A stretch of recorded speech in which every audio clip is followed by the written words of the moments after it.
I runde nummer 2, der var Thisted FC favoritter hjemme mod Odder.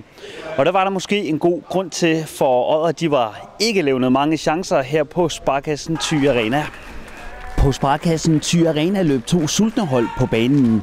Begge mandskaber havde vundet den indledende runde, så det var spillere med selvtillid, der kæmpede om 3 point. Vi skal kun 8 minutter frem, så sker det her. Renato lægger bolden tilbage til Glenn Rask, der smart ser Mikkel Agger, som på formidabel vis sætter hælen på bolden. Thisted FC på vej mod den anden sejr ud af 2 mulige, og altså en genial start på sæsonen. Der melder sig flere tilbud i kampens løb til hjemmeholdet, som var klart dominerende og spillede bedst, men Odder ikke rigtig kunne finde det chanceskabende spil frem.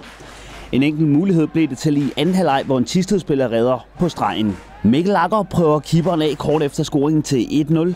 Ja, Agger var faktisk i hopla og virkede meget energisk. Renato er også på spil, men det bliver det 1-0 til pausen.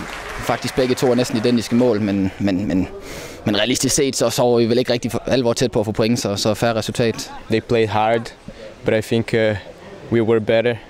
We played hard as well. Anden halvleg bød på et par muligheder til Thisted. Først afleverer Renato bolden til Mikkel Agger. Ærgerligt for Thisted, at denne chance ikke får en bedre skæbne. Og dernæst er det igen Agger, som er på spil. Kampen slutter med en 2-0 sejr, da Sonny Jacobsen scorer efter 59 minutter. Indlægget kommer fra Mikkel Agger, og Jacobsen tøvede ikke.